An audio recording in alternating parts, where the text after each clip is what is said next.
ओम शांति। 11 अप्रैल 2023 के ईश्वरीय महावाक्य। पहले सुनते हैं मुरली के मुख्य पॉइंट्स। बाबा ने कहा, बुद्धि में रहे, अभी हम जीते जी मर कर बाप के बने हैं। अपना तन मन धन सब कुछ बाप को अर्पण किया है, अर्थात जिसको भी मेरा मेरा कहते थे उसको भुला दिया है।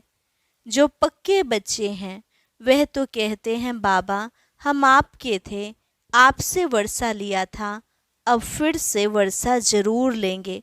सारा मदार तुम्हारी अवस्था पर है। बाबा ने कहा, मेरा बने हो तो और सबसे ममत्व हटा दो। अगर बाप को सब सरेंडर किया है तो फिर उस धन से बगैर छुट्टी लिए पैसा आदि किसी को दे ना सके। तुम आत्मा हो, यह निश्चय रखना बड़ा मेहनत का काम है। बच्चे घड़ी घड़ी देह अभिमान में आकर भूल जाते हैं। देही अभिमानी तब होंगे जब कंप्लीट सरेंडर होंगे। ध्यान रहे, यह युद्ध स्थल है। बाप से बुद्धि योग लगाने में माया बहुत विघ्न डालती है। तुम याद करते जाओ तो माया भागती जाएगी, परंतु ये फट से नहीं होगा, क्योंकि माया से बॉक्सिंग है ना। अब तुम्हें फूल बन औरों को भी आप समान बनाए फल देना पड़े, नहीं तो मालिक कैसे बनेंगे। प्रजा भी बनानी है तो वारिस भी बनाने हैं। और लास्ट में बाबा ने कहा, ऐसा नहीं सिर्फ ज्ञान देने वाले ही मुझे प्रिय हैं, पहले योग पूरा चाहिए। जितना तुम योग में रहेंगे उतना शुद्ध बनते जाएंगे। विश्व का मालिक बनना है तो अच्छी रीति बाप को याद करो। माया के विघ्नों से डरो नहीं, कच्चे को माया कच्चा खा जाएगी। और अब सुनते हैं महावाक्यों को विस्तार से। मुरली का सार। मीठे बच्चे, जीते जी मरजीवा बनो। हम अशरीरी आत्मा हैं, यही पहला पाठ अच्छी तरह से रोज पक्का करते रहो। प्रश्न, संपूर्ण सरेंडर किसको कहा जाएगा? उत्तर, जो संपूर्ण सरेंडर हैं वह देही अभिमानी होंगे। यह देह भी हमारी नहीं। अभी हम निर्वस्त्र अशरीरी बनते हैं, अर्थात तन मन धन जो कुछ है वह बाबा को अर्पण करते हैं। सब मेरा मेरा समाप्त कर पूरे ट्रस्टी होकर रहना ही संपूर्ण सरेंडर होना है। बाबा कहते, बच्चे मेरा बनकर सबसे ममत्व मिटा दो। धंधाधोरी करो, संभालो, माँ बाप की पालना का कर्जा उतारो, परंतु बाप की श्रीमत पर ट्रस्टी होकर। गीत, दर पे आए हैं कसम ले। ओम शांति। बच्चों ने गीत सुना, जरूर गीत में रहस्य भरा हुआ है जो बाप बैठ इनका अर्थ समझाते हैं। इसको कहा जाता है जीते जी मरकर बाप का बनना। बाप का बनने के बाद फिर टीचर व गुरु करते हैं। ऐसे भी नहीं सभी लौकिक गुरु करते हैं, मेजॉरिटी गुरु करते हैं। क्रिश्चियन लोग भी जब बच्चा पैदा होता है तो क्रिश्चियनाइज कराते हैं, गुरु की गोद में जाकर देते हैं। फिर पादरी हो या कोई भी हो, पादरी तो क्राइस्ट नहीं हुआ, कहेंगे उनके नाम पर हम क्रिश्चियन बनते हैं। अभी तुम बच्चे जानते हो, पहले पहले तो हम बाप के बनते हैं। अपना तन मन धन जो कुछ है बाबा को अर्पण करते हैं। जीते जी मरते हैं, अर्थात हम आत्मा उनका बनते हैं। यह बुद्धि में रहना चाहिए। जो भी मेरी मेरी वस्तु है, मेरा शरीर, मेरा धन दौलत संबंधी आदि जो कुछ है, भूलते हैं। मरने के बाद सब भूल जाता है। कितनी बड़ी मंजिल है। हम अशरीरी आत्मा हैं, यह पक्का करना है। ऐसे नहीं कि तुम शरीर छोड़ और मर पड़ते हो, नहीं। आत्मा कंप्लीट प्योर थोड़े ही बनी है, भले बाप का बने हो, परंतु बाबा कहते हैं तुम्हारी आत्मा अपवित्र है, आत्मा के पंख टूटे हुए हैं, अभी आत्मा उड़ नहीं सकेगी।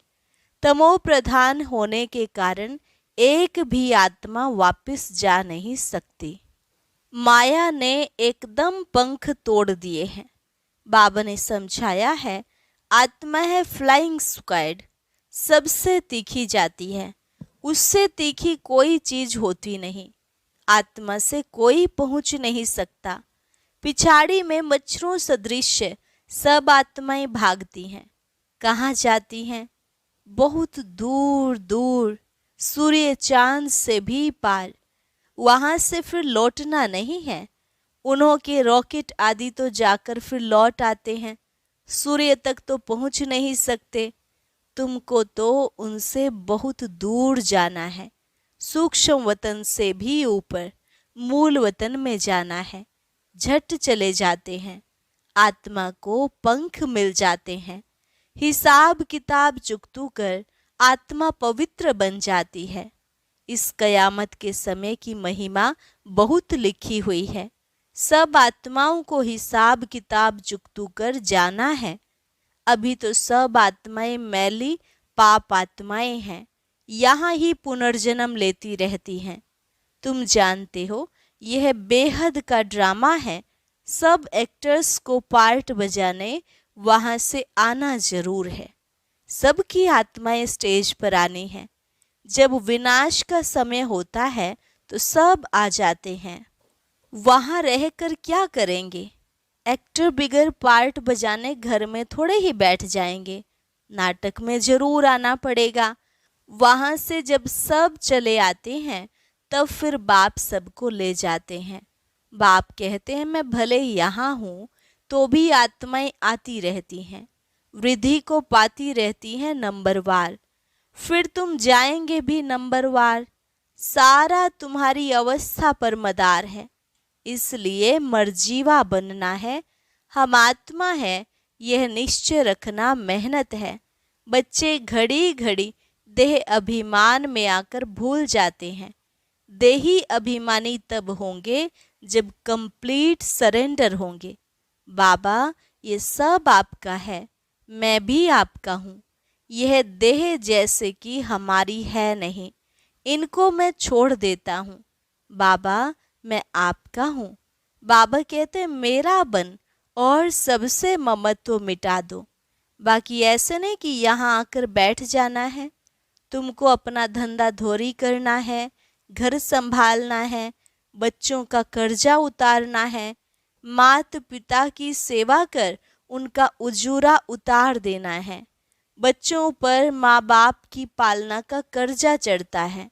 अब यह बाप तुम्हारी पालना कर रहे हैं तो तुमसे पहले ही सरेंडर कराते हैं, सब कुछ दे दो, उनसे फिर तुम्हारी पालना भी होती है। यह शिव बाबा का भंडारा है। माता पिता तुम बच्चों की पालना कर रहे हैं। शुरू में जो भी आए थे सभी ने झट सरेंडर कर दिया, अपने पास कुछ नहीं रखा, सरेंडर किया। फिर उस धन से बिगर छुट्टी पैसा आदि किसी को दे न सके। जैसे शास्त्रों में हरिश्चंद्र की कहानी है, परंतु यथार्थ तो कुछ है नहीं। भारत बिल्कुल पवित्र था। भारतवासियों जैसा पवित्र सुखी कोई होता नहीं। भारत सबसे बड़ा तीर्थ है, जहाँ पतित पावन बाप आकर सारे सृष्टि को तत्वों को पवित्र बनाते हैं। अभी यह तत्व आदि सब दुश्मन है। अर्थक्वेक होगी, तूफान लगेंगे, क्योंकि तमो प्रधान है। नेचुरल कैलेमिटीज आएंगी, बहुत दुख देंगी। इस समय सब दुख की चीजें हैं। सतयुग में है सब सुख की चीजें। वहाँ यह तूफान व गर्म हवाएं आदि कुछ नहीं होती। तुम्हारे में भी यह बहुत थोड़े समझते हैं। आज हैं कल नहीं हैं तो कहेंगे कुछ नहीं समझता था। भले यहाँ आते हैं परंतु सब कायम थोड़े ही रहते हैं। यहाँ से गए 10 दिन बाद समाचार लिखेंगे कि बाबा फलाने को माया खा गई। ऐसे होता रहता है। छोटे फूल हैं, बड़े फूल हों, तो उनमें फल भी आवे। फल आ जाता है तो दूसरों को आप समान बनाने की ताकत रहती है, उनका फल निकलता है। बाप के बने तो फिर प्रजा भी बनानी है, वारिस भी बनाने हैं। ऐसे नहीं पंडा बन बाबा पास आए बस हम पहुंच गए, नहीं, मंजिल है बड़ी। कहते हैं माया के तूफान बहुत आते हैं। बाबा कहते, अरे तुम बाप के बच्चे हो, तूफान तो आएंगे। कहते हो बाबा हम आपके थे, आपसे वर्षा लिया था, फिर पुनर्जन्म लेते लेते 84 जन्म पास किए, फिर आकर आपका बना हूँ। मैं तो आपसे वर्षा लेकर छोड़ूंगा। तो ऐसे बाप को कितना याद करना पड़े और आप समान बनाए फल देना पड़े, नहीं तो मालिक कैसे बनेंगे, अपना वारिस कैसे बनाएंगे। प्रजा भी चाहिए और वारिस भी चाहिए तो गद्दी पर बैठे। बाबा के पास तो बहुत आते हैं, फिर फारकती दे देते। बुद्धि का योग टूटा, खेल खत्म। कई बच्चे बाबा से आकर पूछते हैं, बाबा अवस्था को कैसे जमाए, कोई तूफान न लगे। उन्हों को तो रास्ता बतलाते ही रहते हैं कि बाप को याद करो, तूफान तो लगेंगे ही। बॉक्सिंग में ऐसा कब देखा है जो एक ही थप्पड़ खाता रहे? जरूर दोनों में हिम्मत होगी। थप्पड़ एक वह लगाएंगे तो 10 थप्पड़ दूसरे भी लगाते होंगे। यह बॉक्सिंग है। बाप को याद करते रहेंगे तो माया भागती रहेगी, परंतु फट से तो नहीं होगा। माया से कुश्ती लड़नी है। ऐसे मत समझो माया थप्पड़ नहीं मारेगी, भले कोई भी हो। बड़ी बॉक्सिंग है, बहुत डर जाते हैं। माया एकदम नाक में दम कर देती है। युद्ध स्थल है ना, बुद्धि योग लगाने में माया बहुत विघ्न डालती है। मेहनत सारी योग में है। भले बाबा कहते हैं ज्ञानी तू आत्मा मुझे प्रिय है, परंतु ऐसा नहीं सिर्फ ज्ञान देने वाला मुझे प्रिय है। पहले योग पूरा चाहिए। बाप को याद करना है। माया के विघ्नों से डरो नहीं, विश्व का मालिक बनते हो। 16,108 की माला बहुत बड़ी है, अंत में आकर पूरी होगी। त्रेता अंत तक इतने प्रिंस प्रिंसेस बनते हैं, कुछ तो निशानी है ना। 8 की भी निशानी है, 108 की भी निशानी है। यह बिल्कुल राइट है। त्रेता अंत तक इतने 16,108 प्रिंस प्रिंसेस होते हैं। शुरू में तो नहीं होंगे, पहले थोड़े होंगे, फिर वृद्धि पाते जाते हैं। वह सब बनते यहाँ हैं। चांस अभी बहुत अच्छा है, परंतु मेहनत बहुत है। गीत में भी कहते हैं कब नहीं छोड़ेंगे, मर जाएंगे। बाबा फिर कहते हैं ये सब तुम बच्चों के लिए ही है।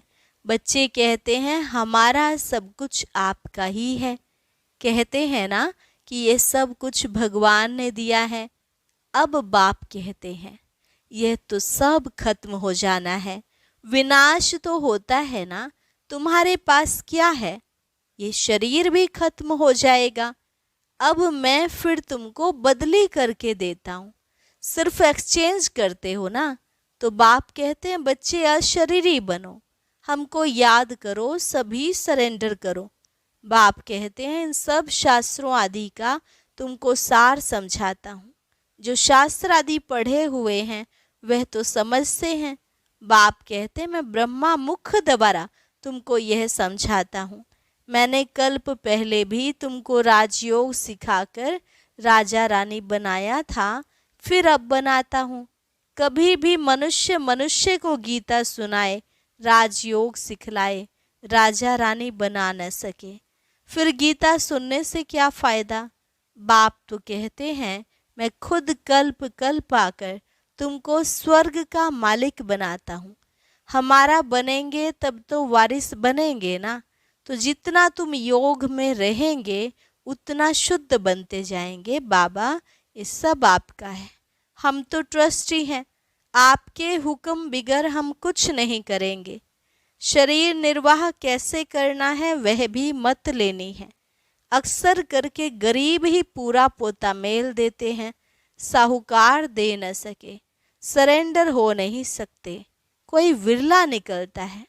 जैसे कि जनक का नाम है, बाल बच्चे हैं, जॉइंट प्रॉपर्टी हैं, तो अलग कैसे हो। साहूकार लोग प्रॉपर्टी निकालें कैसे जो सरेंडर हो। बाप है ही गरीब निवाज, सबसे गरीब माताएं हैं, उनसे भी जास्ती कन्याएं गरीब हैं। कन्या को कभी वर्षे का नशा नहीं होगा, बच्चे को बाप की जागीर का नशा रहता है, तो वे सब छोड़ फिर बैकुंठ का वर्षा लेना पड़े। दान हमेशा गरीब को ही दिया जाता है। भारत है सबसे गरीब, अमेरिका बहुत साहूकार है, उनको वर्षा देते हैं क्या।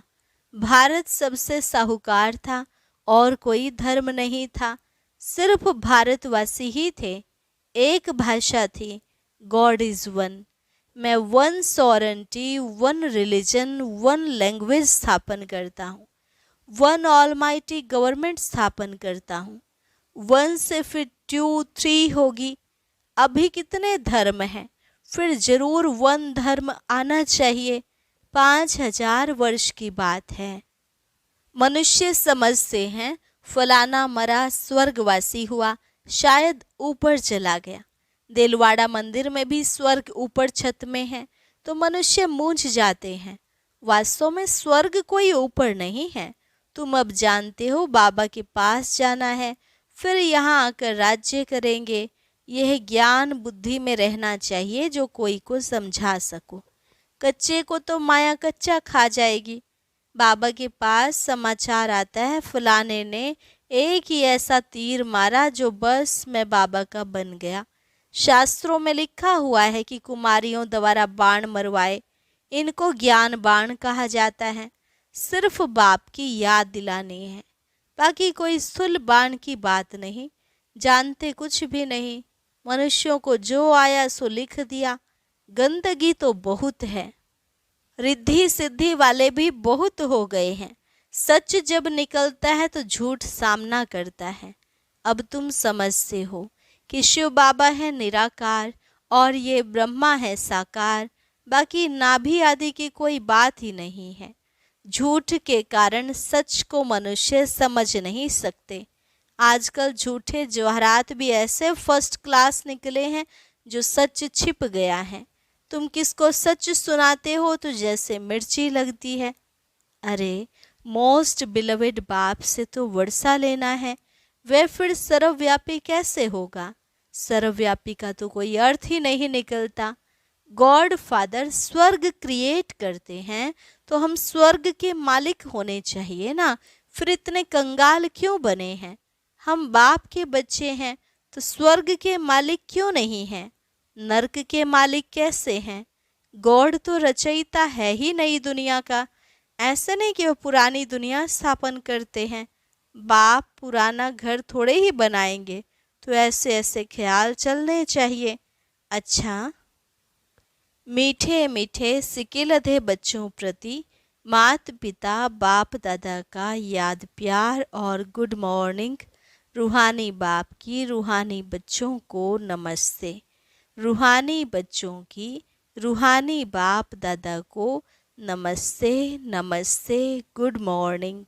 धारणा के लिए मुख्य सार, माया के विघ्नों से डरना नहीं है, बाप की याद से सब विघ्नों को हटा देना है। बुद्धि से सब कुछ सरेंडर कर अशरीरी बन बाप को याद करना है। ज्ञानी तू आत्मा के साथ साथ योगी भी जरूर बनना है।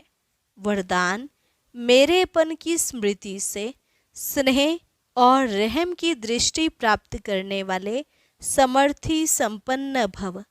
मेरेपन की स्मृति से स्नेह और रहम की दृष्टि प्राप्त करने वाले समर्थी संपन्न भव। जो बच्चे बाप को पहचान कर दिल से एक बार भी मेरा बाबा कहते हैं, तो रहम के सागर बाप दादा ऐसे बच्चों को रिटर्न में पदम गुना उसी रूहानी प्यार से देखते हैं। रहम और स्नेह की दृष्टि उन्हें सदा आगे बढ़ाती रहती है। यही रूहानी मेरेपन की स्मृति से ऐसे बच्चों के लिए समर्थी भरने की आशीर्वाद बन जाती है। बाप दादा को मुख से आशीर्वाद देने की आवश्यकता नहीं पड़ती है, लेकिन सूक्ष्म स्नेह के संकल्प से हर बच्चे की पालना होती रहती है। स्लोगन: जो बाप के प्यारे हैं उनका अन्य किसी व्यक्ति व वैभव से प्यार हो नहीं सकता। जो बाप के प्यारे हैं उनका अन्य किसी व्यक्ति व वैभव से प्यार हो नहीं सकता। अच्छा, और अब सुनते हैं आज का अव्यक्त ज्ञान मोती। ये एक बहुत संस्कारितापूर्ण वीडियो है, जरूर देखें, कोई भी मिस ना करे।